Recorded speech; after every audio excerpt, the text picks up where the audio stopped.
Raju, it is one of the most hated character right now. How big of a compliment you feel that is? सबसे बड़ा complement यही है कि आप चाहते थे कि आपके कैरेक्टर से लोगों को नफ़रत हो और लोगों को नफ़रत हो रही है, तो आई थिंक हमने अपना काम अच्छे से करा है और वो लोगों तक पहुंच रहा है। क्योंकि मैंने बहुत सारे मीम्स भी देखे कि अगर आप वाकई में कैरेक्टर्स को हेट कर रहे हो तो मतलब इन्होंने अपना काम बहुत अच्छे से करा है। तो वही बात है कि लोगों से हेट मिल रही है, जो कॉम्प्लीमेंट है अपने आप में। So how you became part of Raag? Could you please tell us, walk us through the... same audition आया, ऑडिशन प्रोसेस के थ्रू ही आ पाते हो कि अभी हमारे पास वो चॉइस नहीं थी कि इवन डायरेक्टर्स का भी ऐसा था कि क्योंकि उन्होंने बहुत ऑडिशंस करे कि हमारे एज ग्रुप में जितने उस रज्जो बाबू के एज ग्रुप में जितने भी लोग थे, चंडीगढ़, पंजाब, बॉम्बे, महाराष्ट्र, पुणे, जहाँ से भी, हरियाणा, जहाँ से भी कर सकते थे, उन्होंने सबको टेस्ट कर लिया था और उन्हीं में से हम भी थे जिनको टेस्ट आया था। तो मेरे को पहला राउंड ऑफ ऑडिशन तो सेल्फ टेस्ट मंगाया उन्होंने कि हम रज्जो के लिए कर रहे हैं और आप रज्जो का पार्ट प्ले करना और ये ऑडिशन सीन है, आप ये बना के भेजो।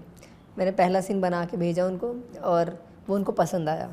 तो उन्होंने दूसरे सीन के लिए मेरे को बोला कि हम अभी स्टूडियो टेस्ट करेंगे, second round of audition Bombay में, आप अगर चंडीगढ़ में तो आ जाओ। मैंने कहा हाँ मेरा रूम है, मैं आ जाता हूँ, मेरा फ्लैट तो है ही मुंबई में, रेंट जा ही रहा है मेरा। मैंने कहा ठीक है मैं आ जाता हूँ। तो वहाँ पर जब सेकंड राउंड ऑफ ऑडिशन के लिए मैं आता हूँ तो मैं देखता हूँ कि 15 लोग हैं वहाँ पे। सुबह 10 बजे पहुँचते हैं और ऐसे 15 लोग बैठे हुए हैं। तो वो एक ब्रीफ देते हैं हमको कि ऐसा ऐसा है कि पहले आप थोड़ा जेलअप कर लो। बेसिकली हर कोई अपना थोड़ा एक क्लॉटिंग लेके आता है कि मैं जाऊँगा और फाड़ दूंगा ऑडिशन में। तो उन्होंने सबसे पहले वो ब्रेक करवा दिया कि आप मिल लो, एक दूसरे से कंफर्टेबल हो जाओ। शशि सर थे, थोड़ी वर्कशॉप जैसा उन्होंने कुछ किया कि थोड़े चिल्ड आउट हो जाएँ लोग। तो उसके बाद जब हमने सीन शुरू करा तो उन्होंने बोला कि आप रज्जो प्ले करोगे, बाकी ये सारे लोग बाबू प्ले करेंगे। मैंने कहा ठीक है, बट मुझे कभी श्योरिटी नहीं दी उन्होंने कि मुझे रज्जो मिल गया या मैं रज्जो के लॉक हो गया हूँ। क्योंकि उस प्रोजेक्ट का बज़ इतना था मुंबई में कि एक ही प्रोजेक्ट चल रहा है पूरे आराम नगर में कि भाई ये एक ही प्रोजेक्ट हो रहा है और इसी के बारे में सब बात करी जा रहे हैं। इवन मेरे दोस्त भी मेरे को मिले थे जब मैं आया था सेकेंड राउंड ऑफ ऑडिशन के लिए, तो वो मुझे बोलते हैं कि भाई एक शो हो रहा है, एंटी कास्टिंग वाले कर रहे हैं और तूने तो कैट में काम भी करा उनके साथ, तो उनको अप्रोच करना। और मेरी मम्मी बोलते हैं ना चीज़ें बतानी नहीं चाहिए, नहीं तो नज़र लग जाती है। और मेरे को पहली बार कोई लीड के लिए टेस्ट कर रहा है तो मैं मन ही मन सोच रहा हूँ यार मैं आया तो उसी लिए हूँ, हाँ भाई मैं करता हूँ, पर तुझे बताऊँगा नहीं कि मैं कौन सा पार्ट के लिए टेस्ट कर रहा हूँ। तो मैं गया ऑडिशन के लिए। तो अब आपने सेकंड अगर एपिसोड देखा होगा तो उसमें जॉनी और बाबू, जॉनी को बचाता है बेसिकली रज्जो बाबू से कि तो इसको मत मार। वो पूरा फाइटिंग सीक्वेंस है और वो हमारा ऑडिशन सीक्वेंस था।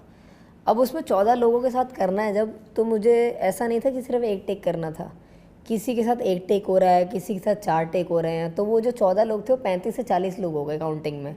तो मैं उस जोन में आ गया था कि ना मैं बस ये पूछ रहा था कौन से नंबर का आदमी है, कि मुझे बताओ ये नंबर कौन सा चल रहा है। तो कास्टिंग टीम लाइक कि भाई 7th नंबर है। मैंने कहा ओके 7 मोर टू गो, ठीक है, बी इन द जोन। क्योंकि वो at the same time physically draining है ही, वो मेंटली ड्रेनिंग भी है।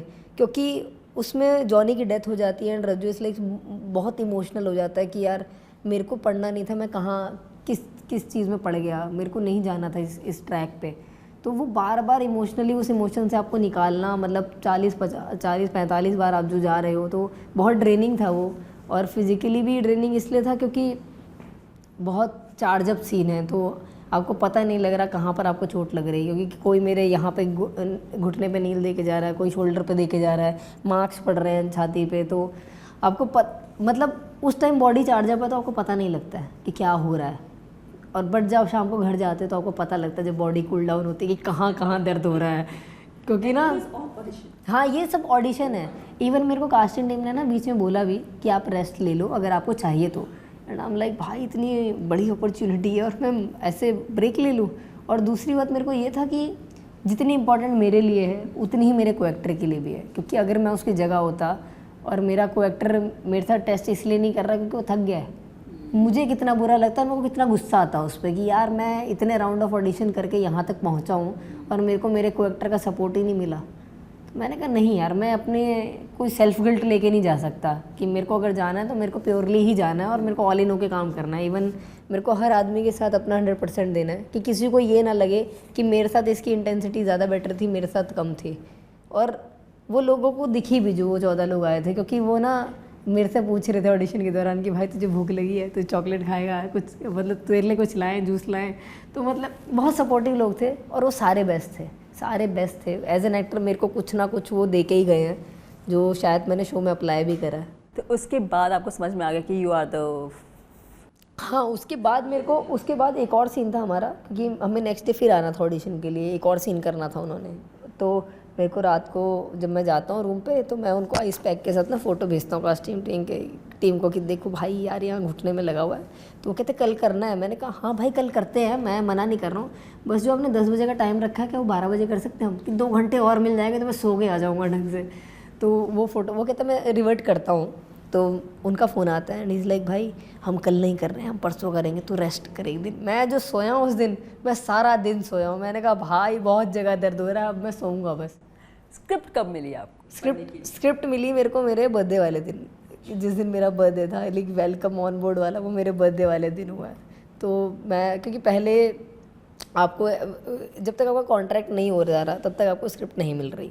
तो ये था, तो कॉन्ट्रैक्ट को लेकर कुछ चीज़ें चल रही थी कि उनके कुछ टर्म्स थे जो लाइक थोड़ा ऊपर नीचे जैसा होता है, आप अकॉर्डिंगली करते या हमें नहीं समझ आ रहे थे। तो वो काम हुआ। फिर उसके बाद मैं मतलब बर्थडे से बेटर कौन सा दिन हो सकता है इतना मेजर प्रोजेक्ट मिलने के लिए।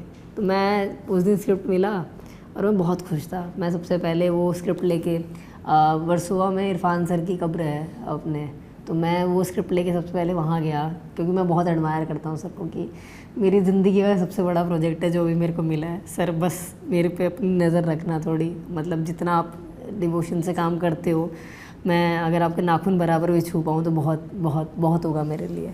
तो काफ़ी इमोशनल मोमेंट था मेरे लिए वो, क्योंकि ना आप देखोगे ना वहाँ पे वो जो कब्रिस्तान है उसके बाहर बहुत मूविंग व्हीकल्स रहते हैं, बहुत शोर है, बट जब अंदर जाते हो उतनी ही शांति है वहाँ पे। और मैं वहाँ बैठा हुआ था कम से कम आधा 1 घंटा बैठा हुआ था ऐसे ही कि लाइक मतलब अपना अपना होता है ट्रांस, आप वो बस फीलिंग है, मैं उसको शब्दों में नहीं बता सकता। तो उनकी ब्लेसिंग्स हैं जो इतना बेहतर काम हो पाया है शायद। हम्म हाँ, ऑडिशन में आपको 2 सीन मिलते हैं। Yes yes yes. आपको पता चला ये आपका किरदार है, आपकी तरफ से क्या प्रिपरेशन थी? क्या आपने सीरियल किलर्स या इंडियन किलर्स या इंटरनेशनल किलर्स की साइकी को अंडरस्टैंड करने के लिए कुछ किया? अब मैंने लाइक वेब शोज़ देखे थे कुछ जो पुराने, अभी इवन शायद वो नेटफ्लिक्स वगैरह में है भी नहीं। मैंने ऐसे लाइक क्रैक वर्जन पे जहाँ पे अवेलेबल हो वहाँ मैंने देखे थे। मेरे को उसका नाम नहीं याद, बट उसमें ना एक शो है जिसमें उसका जो क्रिमिनल होता है उसने मुझे बहुत फैसिनेट करा, क्योंकि ना वो फीमेल्स के साथ डील करता है, बेसिकली फीमेल्स को ही मारता है वो और उनकी आइज़ निकाल लेता है वो। और उसमें वो एक बात बोलता है शो में कि ना फीमेल्स बहुत फ्रेजाइल होती हैं, और जब आप उनको किल कर रहे हो और अगर उन्हें पेन फील हो रहा है तो आप अपने काम में बेस्ट नहीं हो। और जब आप उनको मार रहे हो तो आप इतने महीन तरीके से मारो कि उनको पेन फील ना हो और वो मर भी जाएं। मेरे को नाम नहीं याद आ रहा उसका, बहुत हाँ मुझे अब रियल पे पता नहीं, मैंने तो शो ही देखा था। तो मेरे को ऐसा था कि यार क्या बात है, तो मेरे को था कि वो जो महीन चीज़ है ना मेरे को ये चाहिए अपने काम में। वो बात रह गई मेरे साथ, मतलब रज्जो के साथ, जब मैं रज्जो को कर रहा था कि एक तो वो चीज़, और दूसरी चीज़ जैसे लोग बोल रहे हैं कि ये रियल स्टोरी पे है, हमारा तो इंस्पायर्ड शो है, बट जो वो दोनों क्रिमिनल्स हैं उनकी ना एक फ़ोटो बहुत वायरल है, ब्लैक एंड वाइट वाली। तो उनकी आंखें जब आप देखते हो उसमें वो इतनी हॉन्टिंग है कि आपकी रूह कांप जाए एक बार देख के कि ये कितने खौफनाक हो सकते हैं, जो उनकी आंखों का फ्लेयर है। तो मेरे को था कि मेरे को ये फ्लेयर चाहिए रज्जू की आंखों में, कि अगर कोई सामने खड़ा है उसके तो वो कांपे देख के उसको कि भाई ये पता नहीं क्या करने वाला है मेरे साथ। तो मेरे को था मेरे को ये चाहिए। तो 2 चीज़ें ये मेरे को अपने उसमें थी। फिर उसके बाद जैसे थिएटर बैकग्राउंड से मैं आ रहा हूँ तो हम ना उसमें मूड बोर्ड बनाते हैं थिएटर के दौरान पूरे शो को सम अप करने के लिए। तो मैंने उसमें अपने रज्जो के आर्क के हिसाब से मूड बोर्ड बनाया, क्योंकि रज्जो वैसा नहीं है कि स्टार्टिंग टू एंड ब्रूटल है, वो धीरे धीरे बनते बन रहा है। वो कहीं ना कहीं रिप्रेजेंट करता है कि सोसाइटी में कैसे क्रिमिनल्स फॉर्म होते हैं। तो वो मेरे को काफ़ी फैसिनेट किया। तो उस मूड बोर्ड में मैंने, जैसे वो रज्जो एक टाइम पे एक्टर बनना चाहता है तो उसमें विनोद खन्ना सर की फ़ोटो है, उसमें अमिताभ बच्चन सर की फ़ोटो है। जैसे रज्जो की नसबंदी हो रखी है उस इमरजेंसी के दौरान, तो उसमें नसबंदी के प्रोसीजर की फ़ोटोज़ हैं ऑपरेशन की, कि कैसे हुआ होगा, कितना पेन के थ्रू वो गया होगा। फिर उसमें उसमें कॉकरोचेस की फ़ोटोज़ हैं तिलचट्टे की, क्योंकि जो मेरा हमने एक्टिंग वर्कशॉप के दौरान एनिमल इंस्टिंक्ट ढूंढी, जो फॉर्म करी हमने, वो कॉकरोच मिली, क्योंकि रज्जो भी सर्वाइवल मोड पे है पूरे शो पे, और कॉकरोच से बेटर सर्वाइवल तो कोई भी नहीं कर पा रहा है, क्योंकि वही है सर्वाइवर। मतलब अगर हमारे पीस की किसी भी एनिमल्स उसमें आप देखो कि दुनिया में कुछ भी हो जाए पर वो बच के निकल आएगा।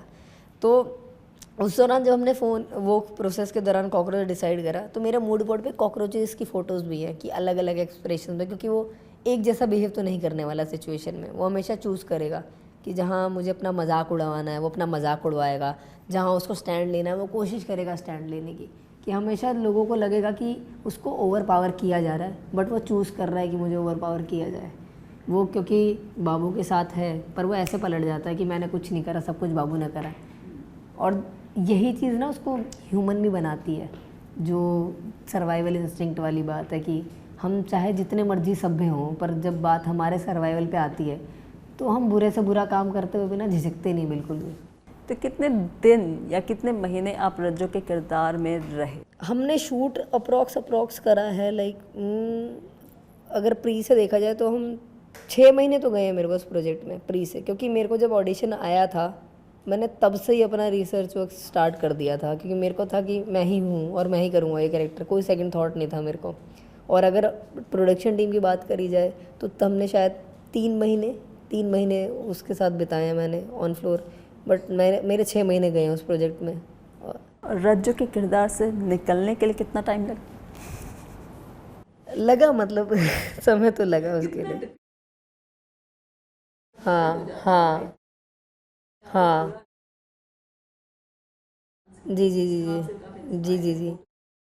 जी।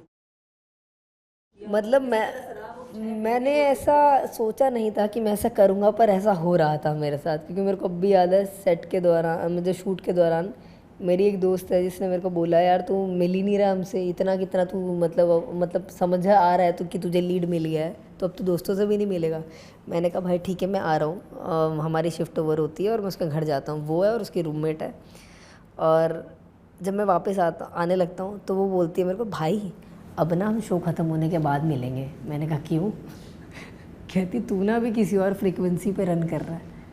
और मैं समझ पा रहा हूँ, क्योंकि वो फ्लो मेरी बॉडी में था, क्योंकि सडन अप होता है ना कि आप कट कर रहे हो कैरेक्टर को, बट आप सडनली कुछ आप नोटिस करते हो और बैक इन द जोन, कि वो आपका सबकॉन्शियस हमेशा एक्टिव रहता है, वो देख रहा है, वो चल रही हैं चीज़ें कि वो सडन कुछ नोटिस करेगा। इवन बेसिक सी चीज़ है, जैसे ऑटो वाले ने मेरे को मना कर दिया कि मैं नहीं जाऊँगा, एंड आई एम लाइक भाई क्या, तो वो मतलब वो हिट करता था कि मतलब वो मैंने फ़्लो फील करा। तो इसीलिए ना जब मैं शूट के दौरान बहुत कम मिलता था लोगों से, मोस्टली अपने घर पे ही रहता था, या फिर अपने इवन जब होटल्स में भी जब हम रह रहे थे अपने जोन में अपने ईयरफोन लगा के, जो मेरा प्लेलिस्ट प्रोशी सर ने जो मेरे को दी मैं वो सुनता रहता था। इवन जो मैंने अपने हरियाणवी गानों के लिए अपनी प्लेलिस्ट बनाई थी मैं वो सुनता रहता था। हम लाइक इवन खाना खाने के बाद भी होटल में मैं अकेले ही वॉक करता रहता था कि सुबह 8 बजे का कॉल टाइम है या 6 बजे का कॉल टाइम है, बट नहीं, मेरे को मी टाइम चाहिए, वो टाइम स्पेंड करने के लिए, वो सिंक इन करने के लिए। कि मेरे सेट के दौरान ऐसे बहुत ज़्यादा दोस्त नहीं बने, मैं सबके साथ फेमिलियर था, बट मैं मोस्टली अपने जोन में ही रहता था, चाहे हम शूट कर रहे हों चाहे हम शूट ना कर रहे हों, कि मुझे वो ब्रेकेज चाहिए ही नहीं था। मेरे को लगे लाइक 1.5 महीना तो कम से कम लगा मेरे को, कि मैंने सबसे पहले तो सारा पैटर्न ब्रेक कर दिया, क्योंकि जब आप एक किरदार में हो और आपके घर में सामान कैसे रखा हुआ है, मतलब कहाँ आपने मूड बोर्ड लगाया हुआ है। क्योंकि मेरे रूममेट मेरे को अब भी कहते थे कि भाई सुबह उठते और ये कॉकरोचेस की फ़ोटोज़ देखते हैं हमारा दिन ख़राब कर देता है तो। और मैं इवन ऐसे कॉकरोचेस की ना वीडियोज़ भी बना लेता था, कभी सिंक में दिख गया तो उसकी वीडियो बना ली, कैसे मूव कर रहा है। तो मैं काफ़ी इन था उस चीज़ में, तो मैंने सब बदल दिया, मूड बोर्ड हटाया, इवन जो फ्रेम जहाँ जैसे लगे मैं उनकी प्लेसिंग चेंज कर दी। मेरा बेड अगर ऐसे लगा हुआ तो मैंने उसको ऐसे कर दिया, वॉशिंग मशीन किसी और पॉइंट पे लगा दी, मतलब नया लगे चीज़ें। प्लेलिस्ट सारी बदल दी गानों की। और मैंने अपने दोस्तों के साथ बहुत टाइम स्पेंड करा उस दौरान, कि यार वो बिज़ी भी है, बट मैं कह नहीं भाई मिलना है, हमें मिलना पड़ेगा, मेरे लिए बहुत ज़रूरी है। क्योंकि वो रमन को जानते हैं और वो डेलिब्रेट ब्रेक करते हैं चीज़ों को। कि अगर मैं इवन मेरे साथ ऐसा भी था कि जब मैं शूट से आता था और मेरा रूममेट लाइक क्या ये क्या ऐसे जोन में घूमता रहता है, भाई क्या हो गया तुझे, तो वो बहुत ज़रूरी था मेरे लिए कि मेरे को रियलिटी में लाना भी, मतलब रियल फील कराना भी बहुत ज़रूरी था। और मेरे को ट्रैवल करना पड़ा उसके लिए थोड़ा, मेडिटेशन वाले जोन में कि हाँ खुद से अलाइन होना, बहुत स्पिरिचुअल साउंड कर रहा हूँ बट बहुत ज़रूरी है वो।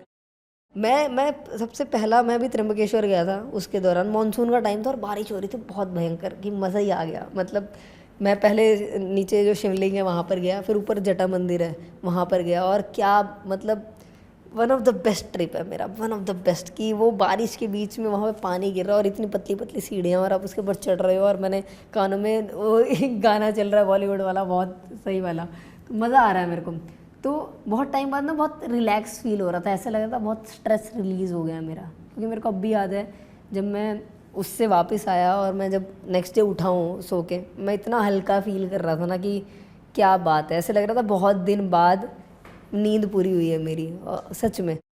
हाँ, पीसफुल वाली नींद की, अभी ऐसा लग रहा कि सुबह हो गई लगता है। तो वैसा था वो, काफ़ी ड्रेनिंग तो था पर मज़ा भी आया उतना।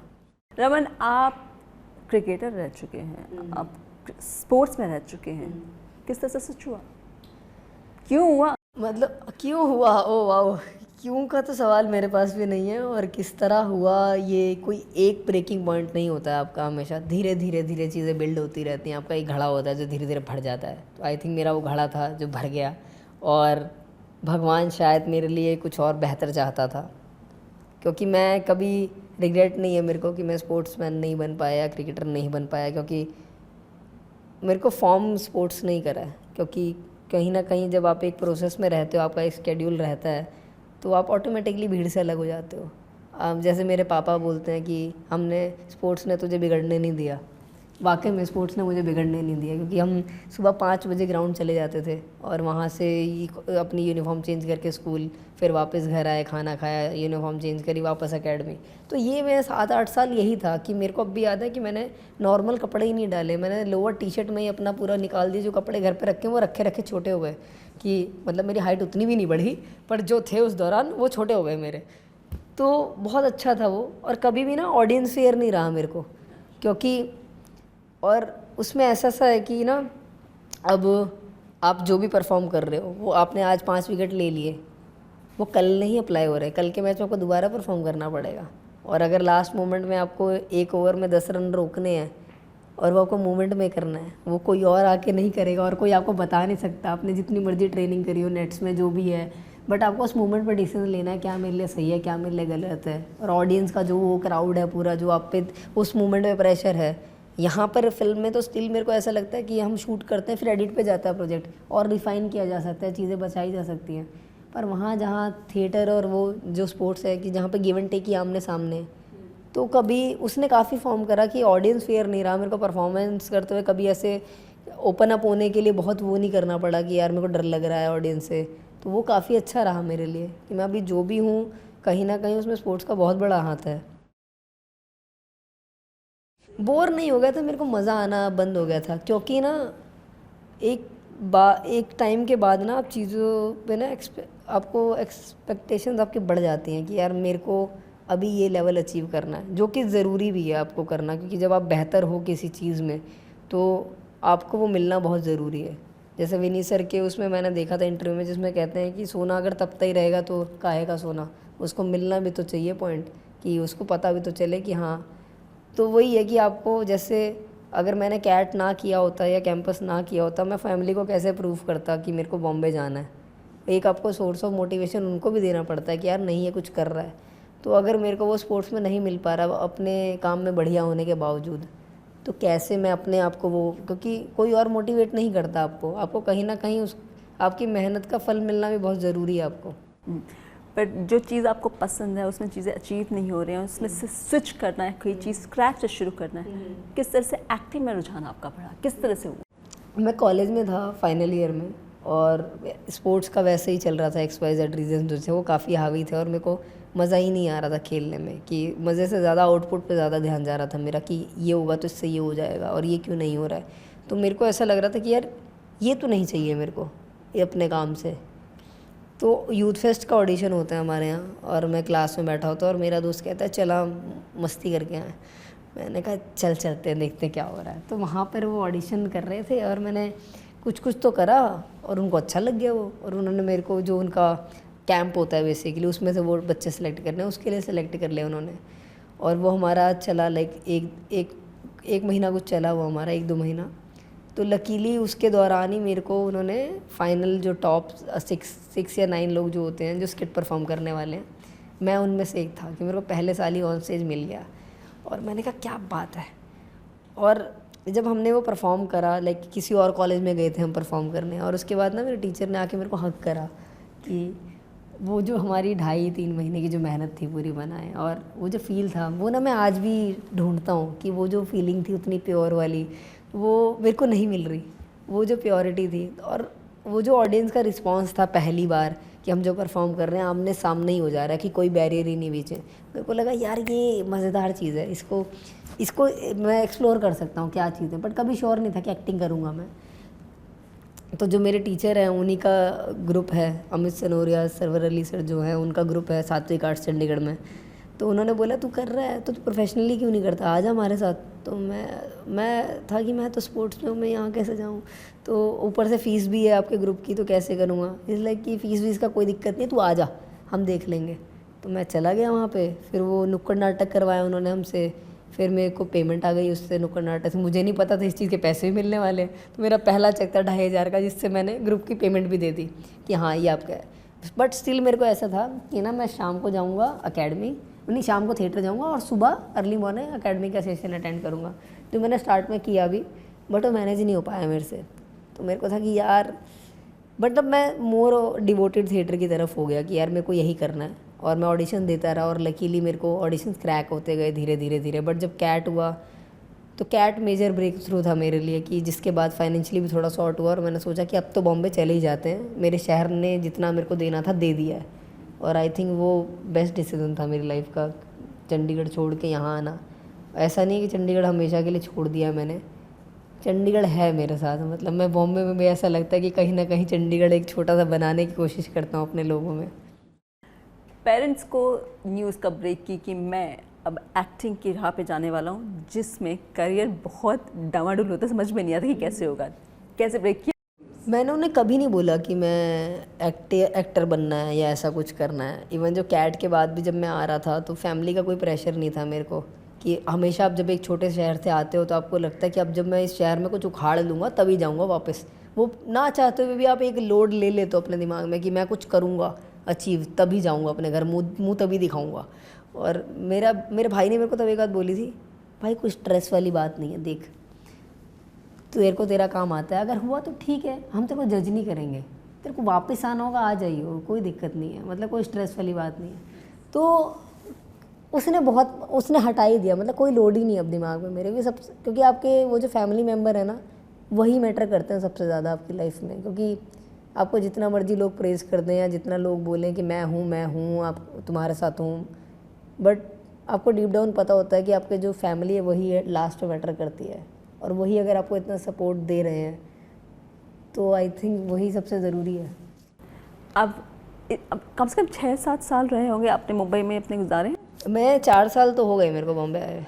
जी। 4 साल के इंतज़ार के बाद आपको ये फेम मिला है, ये रिकग्निशन मिला है, कितना सेटिस्फैक्शन मिलता है कि मेरी 4 साल की मेहनत, क्योंकि बहुत सारे लोग बहुत लंबा इंतज़ार करते हैं। मैं बहुत ग्रेटफुल हूँ कि उस 4 साल के दौरान ही मेरे को ऐसी अपॉर्चुनिटी मिल गई है, क्योंकि लोग 35-35, 40-40 साल लगा दे रहे हैं, 25-25 साल लगा दे रहे हैं लोग एक ऐसे ब्रेक के लिए कि यार मेरे को ऐसी अपॉर्चुनिटी मिले हैं। क्योंकि मेहनती सब हैं, टैलेंटेड सब हैं, और मैं तो कहीं ना कहीं क्या भगवान की दया ही है कि मेरे को ऐसी अपॉर्चुनिटी मिली। मैं बहुत लकी हूँ, क्योंकि काम में अपने सब बेहतर होते हैं, सब काम की तैयारी हर कोई करता है, बट आपको कब क्या मिलना है वो आपके हाथ में नहीं है। बट हाँ, जब आपको वो मिले आप उसे ढंग से अवेल करो, उसको ढंग से परफॉर्म करो, वो आपके हाथ में है कि जब वो अपॉर्चुनिटी आपके पास आए आप तैयार रहो उस चीज़ के लिए कि हाँ मैं तैयार था, मेरे पास आई है। क्योंकि मेरे ना थिएटर में टीचर हैं अमित सर, वो बोलते हैं कि जब हम आपको प्ले में कास्ट करते हैं ना तो वो तुम्हारा लक होता है, बट जब तुम उसमें परफॉर्म करते हो वो तुम्हारे ऊपर है कि तुम अपने लक को हक बना पा रहे हो कि नहीं। उस पर ऐसा परफॉर्म करो कि लोगों को लगे कि यार ये तेरा हक था और तेरे से बेहतर कोई नहीं कर सकता था। तो वही है कि लक को हक बनाने की कोशिश में लगा हूँ मैं। वही इंडस्ट्री की एक अलग सी बात है कि जब भी कोई चीज़ हिट हो जाती है तो एक्टर्स को उसमें बांधने की कोशिश करते हैं, टाइप कास्ट करने की कोशिश करते हैं। आप क्या उस टाइप कास्टिंग का फ़ायदा उठाना चाहेंगे या उससे दूर रहना चाहेंगे? मैं तो फ़ायदा ही उठाना चाहूँगा, क्योंकि मैं अभी उस स्टेज पे नहीं हूँ कि मैं चूज़ करने लगूँ चीज़ें, क्योंकि मैं अभी बहुत नया हूँ फील्ड में और अभी लोगों को मेरे बारे में पता लग रहा है। मैं तो बस ये चाहूँगा कितना ज़्यादा काम करूँ लोगों के साथ, कितना अच्छा काम करूँ लोगों के साथ, क्योंकि हर कैरेक्टर एक जैसा नहीं होता। आपको बाहर से देखने में लगता है कि यार ये भी विलन है, ये भी विलन है, ये भी विलन है। उसमें लेयर्स होती हैं। वो एक्टर का काम है वो कैसे उसको अपने अगले पार्ट से बेहतर बना रहा है, क्योंकि लोग बहुत बोलते हैं कि यार जैसे तूने करा था वैसे ही कर दे। मेरे को ये चीज़ बहुत ख़राब लगती है कि आपने जैसा करा था वैसे ही कर दे, क्योंकि हर कैरेक्टर अपनी एक यूनिकनेस लेके आता है। हर आदमी एक अलग यूनिक है अपने आप में। एज एन एक्टर मेरा वही काम है कि मैं कैसे उसको डिफ्रेंशिएट कर पा रहा हूँ। बट हाँ, मैं अलग जोनर की भी काम करना चाहता हूँ। बट हाँ, अगर मेरे पास सेम जोन का भी आएगा तो मैं मना नहीं कर रहा हूँ। बस उस कैरेक्टर के पास कुछ बेहतर होना चाहिए बोलने के लिए, स्टोरी में कुछ इम्पैक्ट रखता हो कि अगर हम उसको स्टोरी से निकाल दें तो स्टोरी पे इफ़ेक्ट पड़े कि ये इंपॉर्टेंट पार्ट था, अब ये नहीं है स्टोरी में। बहुत सारे फिल्म मेकर्स हैं इंडस्ट्री में, आपके लिस्ट में टॉप 3 में कौन है? टॉप 3? अरे आपने बहुत कम बोल दिया यार, टॉप 3। हाँ, आपको चॉइस दे रही हूँ। टॉप 3 में विशाल भारद्वाज सर के साथ काम करना चाहता हूँ, मैं सुजीत सरकार सर के साथ काम करना चाहता हूँ, मैं अनुराग कश्यप सर के साथ काम करना चाहता हूँ। टॉप 3। इनमें से किसी का भी रिस्पॉन्स आया या उन्होंने कुछ आया जो? हाँ, मेरे को सुजीत सर का आया था, मैंने उन्हें ट्रेलर भेजा था एंड इज़ लाइक मैंने ट्रेलर देखा है और तुम बहुत ब्रिलियंट लग रहे हो उसमें और मैं काफ़ी तारीफ सुन रहा हूँ। मैं जल्दी शो देखूँगा और मैं तुम्हें टेक्स्ट बैक करता हूँ, क्योंकि मुझे एक्सपेक्टेड ही नहीं था कि मुझे रिप्लाई आ जाएगा उनका, क्योंकि उन्होंने उधम सिंह बनाई है, उन्होंने अक्टूबर बनाई है, अभी उनकी आई वॉन्ट टू टॉक करके एक फ़िल्म आई थी अभी। मुझे बहुत प्यारा लगता है उनका सिनेमा कि वो किस तरीके से आप चीज़ें रिप्रेजेंट करते हो, तो मेरे को बहुत बहुत बहुत अच्छा लगता है वो। इरफान खान साहब की कौन सी चीज़ है जो आपको बहुत अच्छी लगती है एज एन एक्टर? मेरे को उनकी सबसे अच्छी चीज़ ये लगती है कि वो जब भी कोई कैरेक्टर फॉर्म करते हैं ना, वो अपने सेल्फ को एकदम से हटा नहीं देते और आपको वहाँ पे कैरेक्टर भी दिखेगा बट आपको वहाँ पे इरफान सर भी दिखेंगे। वो सबसे बेस्ट चीज़ है कि वो वहाँ पर इरफान भी है और एट द सेम टाइम वो कैरेक्टर भी है और आप कभी ना उसको जज नहीं कर रहे हो और आपको हमेशा लग रहा है क्या बात है। क्योंकि जब आप हासिल देखते हो या आप करीब करीब सिंगल देखते हो या आप कारवां देखते हो और आप कहते हो भाई क्या बात है, मतलब मकबूल देखते हो आप, तो मतलब मेरे पास शब्द नहीं है ऑन अ सीरियस नोट कि उनके बारे में क्या बोलूँ। मतलब मेरे को बस ये है कि मेरे को रिग्रेट है कि वो अब इस दुनिया में नहीं और मैं उनसे मिल नहीं पाया या मैं उनका काम नहीं कर पाया। मैं मतलब बहुत हाँ है वो, मतलब मैं एक चीज़ कि मैं उनसे मिलना चाहता था, मैं काम करना चाहता था। नहीं, कभी मुलाकात नहीं हुई। इवन हमारे जो इसमें प्रोडक्शन टीम में हैं नावेद सर जो हैं और अंतरा मैम जो हैं, उन्होंने उनके साथ आई थिंक वो करी थी लंच बॉक्स करी थी उन्होंने उनके साथ, शायद कोई प्रोजेक्ट करा उन्होंने। तो मैंने उनको बोला सर किस हाथ से आपने हाथ मिलाया था मुझे बताओ, मैं छू लेता हूँ हाथ। तो यार मतलब बहुत ग्रेटफुल हूँ कि मैं उन लोगों के साथ काम कर रहा हूँ जिन्होंने उनके साथ काम करा था। इरफान खान साहब के अलावा और कोई एक्टर्स हैं जिन्होंने आपको बहुत इंस्पायर किया है एक्टिंग में, क्योंकि आपने स्विच किया था? मेरे को मनोज वाजपेयी सर ने बहुत इंस्पायर करा है, मेरे को नवाज़ सर ने बहुत इंस्पायर करा है कि कैसे होप क्रिएट करी है उन्होंने लोगों में। क्योंकि after gangs of Wasseypur, sacred game, क्योंकि वैसी अपॉर्चुनिटी मिलना, क्योंकि आप एक सटन फेस देखते थे पहले कि यार ये ऐसे ऐसे लोग चाहिए हमको काम करने, बट उन्होंने कहीं ना कहीं वो ब्रेक करा नए लोगों के लिए कि नए लोगों पे भी लोग, और वो हमारे ऊपर भी है कि जैसे उन्होंने हमें मोटिवेट किया हम भी आगे वालों को करें, जब हमें मौका मिले तो हम उसे ढंग से अवेल करें ताकि लोग नए लोगों को मौका दे पाए। So what next coming and how the industry is responding to you as an actor? Industry का तो पता नहीं वो कैसे रिस्पॉन्ड कर रहे हैं, क्योंकि जब तक मेरे को काम मिलेगा नहीं लोगों से तब तक मेरे को पता नहीं लगेगा कि क्या रिस्पॉन्स आ रहा है। बट हाँ ये है कि तारीफ़ बहुत आ रही है लोगों से, जो अनएक्सपेक्टेड था। मेरे को कभी मैंने सोचा नहीं था कि ऐसे ऐसे लोगों के मेरे को मैसेजेस आएंगे। मेरे को रणदीप सर की तरफ से काफ़ी अप्रिसिएशन, हाँ काफ़ी अप्रिसिएशन मिली मेरे को। परमवीर चीमा भाई हैं उनसे काफ़ी अप्रिसिएशन मिली। अभी अनंत जोशी हैं, इवन आदर्श गौरव भाई हैं, तो लाइक काफ़ी लोग हैं। गुनीत मोंगा मैम ने हमारे लिए डाला है, इवन निखिल आडवाणी सर ने हमारे लिए डाला कि तुम दोनों ने जो स्टैंडर्ड है वो रेस करा है, तुम कितनी बड़ी बात है। करण जौहर सर ने लिख दिया हमारे शो के बारे में कि लाइक अभी मैं क्या बोलूँ कि मतलब लोग कर रहे हैं और जो अनएक्सपेक्टेड था मेरे लिए। अभी एक मैंने एक शूट करा हुआ है, हॉटस्टार के लिए शो है, होपफुली वो जल्दी रिलीज़ होगा, बट इससे ज़्यादा मैं कुछ बता नहीं पाऊँगा क्योंकि मेरे पास कोई कंफर्मेशन नहीं है उसका भी कि कब आ रहा है, वो क्या है, मतलब क्या रिलीज़ है उसका।